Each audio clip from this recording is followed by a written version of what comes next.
Audio book summary series के अंतर्गत अगली पुस्तक है उसने गांधी को क्यों मारा। यह किताब महात्मा गांधी की हत्या के पीछे के सामाजिक राजनीतिक कारणों, हत्या की साजिशों और वैचारिक विवादों की गहन पड़ताल करती है। इस पुस्तक के लेखक अशोक कुमार पांडे ने गांधी के राजनीतिक जीवन, उनकी अहिंसा की नीति और दक्षिणपंथी ताकतों के विरोध के पहलुओं को विस्तार से वर्णित किया है।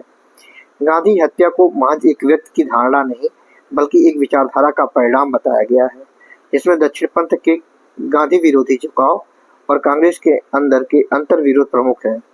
किताब में गांधी और उनके विचारों पर हुए हमलों की पूरी सच्चाई, गोडसे के आरोपों की विफलतागत पड़ताल और बंटवारे, पाकिस्तान को धन देने जैसे गांधी विरोधी अफवाहों को भी प्रमाणों के आधार पर खारिज किया गया है। यह पुस्तक गांधी के अहिंसा के साहस, उनके भयमुक्त व्यक्तित्व और वैचारिक यात्रा की सार्वभौमिक समीक्षा प्रस्तुत करती है, जिसमें गांधी की सीमाएं और आलोचनाएं भी सम्मिलित हैं। इस पुस्तक का प्रमुख उद्देश्य गांधी के हत्या के पीछे छिपे राजनीतिक षड्यंत्र, वैचारिक संघर्ष और उस समय के इतिहास के महत्वपूर्ण पहलुओं को साफ सुथरे तरीके से उजागर करना है। यह भारतीय स्वतंत्रता संग्राम की जटिलताओं, गांधी के अहिंसात्मक दर्शन और हिंसा की राजनीति के टकराव, गांधी के दौर के राष्ट्रवादी राजनीति के अंतर्विरोधों का समग्र विश्लेषण प्रस्तुत करती है। गांधी की राजनीतिक यात्रा और अहिंसा का दर्शन, गांधी का दक्षिण अफ्रीका का दौर और अंग्रेजों के विरुद्ध संघर्ष, अहिंसा और सत्याग्रह का आदर्श और उनकी चुनौतियां, गांधी का स्वतंत्रता संग्राम में योगदान और राजनीतिक विचार, गांधी के विरोधी और दक्षिणपंथी ताकतें, दक्षिणपंथ की विचारधारा, गांधी के खिलाफ उसका उभार, कांग्रेस के भीतर के अंतर्विरोध और बंटवारे की प्रक्रिया, गोडसे और उनके समर्थकों की मानसिकता और आरोप, गांधी हत्या के सामाजिक राजनीतिक कारण, हिंसा और अहिंसा के अद्भुत टकराव के संदर्भ में हत्या का विश्लेषण, गांधी विरोधी षड्यंत्र और साजिशों का खुलासा, इतिहास के महत्वपूर्ण दस्तावेजों और साक्ष्यों की समीक्षा, गोडसे के आरोपों का तथ्यपरक पड़ताल, लाल किला ट्रायल में गोडसे के बयान और उनकी खंडन, गांधी के खिलाफ फैलाई गई अफवाहें और उनका खंडन, गांधी के विभाजन विरोधी दृष्टिकोण की पुष्टि, गांधी की सीमाएं और आलोचनाएं, गांधीवादी राजनीति के कुछ विवादास्पद पहलू, वर्ण व्यवस्था, गांवों की समझ और अंग्रेजी राज के प्रति गांधी का रुख, गांधी के वैचारिक सिद्धांतों की आलोचनात्मक समीक्षा। यह पुस्तक गांधी के जीवन, उनकी विचारधारा और हत्या की गहरी राजनीतिक पृष्ठभूमि की समग्र समीक्षा प्रस्तुत करती है। गांधी के हत्या के पीछे की मुख्य साजिश, जो सामाजिक, राजनीतिक और वैचारिक स्तर पर बुनी गई थी। दक्षिणपंथी और कट्टरपंथी हिंदू राष्ट्रवादी साजिश। गांधी को मारने की योजना हिंदू राष्ट्रवादी समूहों और हिंदू महासभा के कुछ कट्टर नेताओं द्वारा बनाई गई थी। नाथूराम गोडसे, विष्णु करकरे, नारायण आप्टे, मदन लाल पहवा, दिगंबर बर्गे और गोपाल गोडसे इस साजिश के प्रमुख सदस्य थे। ये सभी गांधी के विरुद्ध थे, क्योंकि वे उन्हें देश में मुसलमानों के लिए नरमी और पाकिस्तान को धन देने की नीति के लिए दोषी मानते थे।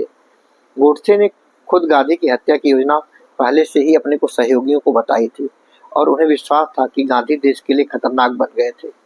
गांधी का पाकिस्तान को धन देने का फैसला। जनवरी 1948 में गांधी ने पाकिस्तान को 55 करोड़ रुपए तत्काल देने की मांग के साथ भूख हड़ताल शुरू की थी। यह फैसला हिंदू राष्ट्रवादी कट्टरपंथियों को अस्वीकार था, क्योंकि वे बंटवारे और पाकिस्तान के खिलाफ अधिक सख्त नीति चाहते थे। यह निर्णय गोडसे और उनके साथियों के लिए हत्या की मुख्य वजह बनी। उनका मानना था गांधी देश को कमजोर कर रहे हैं और पाकिस्तान को पैसा देना देशद्रोह है। हत्या की साजिशें और उनकी तैयारी।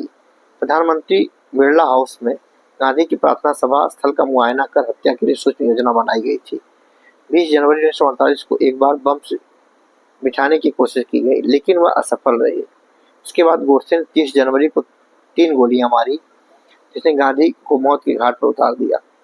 हत्या के बाद दोषी भागने की योजना भी पहले से बनाई गई थी, जिसे साजिश और संगठित लगती है। वैचारिक और राजनीतिक विवाद। गांधी की अहिंसा और सौहार्द वाली नीति को कट्टर हिंदू राष्ट्रवादी और दक्षिणपंथी वैचारिक रूप से अस्वीकार करते थे। गांधी के मुसलमानों के प्रति नरम रुख और भारत विभाजन के दौरान उनका सौहार्द कायम रखने का प्रयास उन्हें कट्टरपंथी हिंदुओं की विरोधी नजरों में ला देता था। इस राजनीतिक और वैचारिक टकराव ने हत्या की साजिश को जन्म दिया। पुलिस की लापरवाही और शुरुआत के चेतावनी संकेत। हत्या से पहले कई बार हिंसक हमले और धमकियों के संकेत थे, लेकिन पुलिस की लापरवाही और सही ढंग से जांच न होने के कारण साजिश पूरी तरह पकड़ी नहीं गई थी। मदन लाल पहवा का बम फेंकना और गोडसे की हत्या की योजना पर पहले किसी को बताना इस बात के सबूत है कि हत्या योजनाबद्ध थी। गांधी की हत्या एक सुनियोजित और संगठित साजिश थी, जिसमें कट्टरपंथी हिंदू राष्ट्रवादी और दक्षिणपंथी विचारधाराओं के नेताओं ने गांधी को अहिंसा और सांप्रदायिक सौहार्द की नीति को देश के खिलाफ खतरा समझा और हत्या की योजना बनाई। यह साजिश बिरला हाउस में हत्या के पहले कई महीनों से चल रही थी, जिसमें कई व्यक्तियों की मिलीभगत थी और राजनीतिक, वैचारिक और सामाजिक कारणों की गहरी अंतर्विरोधपूर्ण पृष्ठभूमि शामिल थी। नाथूराम गोडसे ने महात्मा गांधी की हत्या के पीछे क्या प्रमुख प्रेरणाएं थीं, जो उनके राजनीतिक और वैचारिक नजरिए पर आधारित थी। हिंदू राष्ट्र की रक्षा और देश का बंटवारा। गोडसे का मानना था कि गांधी ने हिंदू धर्म और हिंदू राष्ट्र की बर्बादी की है। वे भारत के धर्म के आधार पर बंटवारे के खिलाफ थे और गांधी को इसके लिए जिम्मेदार मानते थे।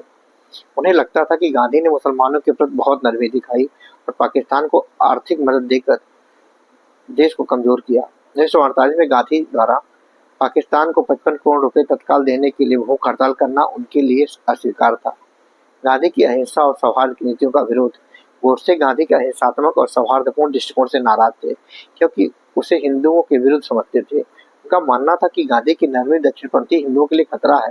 वे गांधी को की नीतियों को हिंदू और देश के खिलाफ देशद्रोह मानते थे, जो मुस्लिमों के पक्ष में कार्य करती।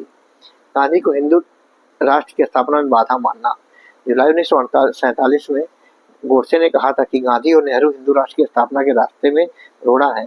वे इसे अपनी विचारधारा के लिए सबसे बड़ी बाधा मानते हैं। गोडसे ने हिंदू महासभा और एक नए संगठन हिंदू राष्ट्र दल के माध्यम से हिंदू राष्ट्रवादी ताकतों का समर्थन पाया था। राजनीतिक असंतोष और व्यक्तिगत कटुता। गोडसे एक समय अपने अखबार के माध्यम से गांधी के खिलाफ कट्टरपंथी लेख करता था। उनका असंतोष गांधी की नीतियों और स्वतंत्रता के बाद राजनीतिक हालात से गहरा था। उन्होंने अपने सहयोगियों के साथ मिलकर हत्या की योजना बनाई, जिससे यह साफ होता है कि यह सिर्फ व्यक्तिगत नहीं बल्कि संगठित वैचारिक विरोध था। हत्या में गर्व और दृढ़ निश्चय। हत्या के बाद गोडसे ने कोर्ट में खुलकर कहा था उन्हें अपने कृत्य पर गर्व है। उन्होंने अपने बयान में कहा कि गांधी की नीतियों ने भारत को कमजोर किया है। उन्होंने देश के हित में यह कदम उठाया। नाथूराम गोडसे की मुख्य प्रेरणाएं हिंदू राष्ट्रीय विचारधारा, गांधी की मुसलमान समर्थन वाली नीतियों से नाराजगी, देश के बंटवारे और पाकिस्तान की आर्थिक मदद दिए जाने के खिलाफ असहमति और राजनीतिक और वैचारिक कटुता थी। यह हत्या न केवल व्यक्तिगत दुश्मनी बल्कि व्यापक राजनीतिक और विचारधारात्मक संघर्ष की परिणति थी। जय हिंद।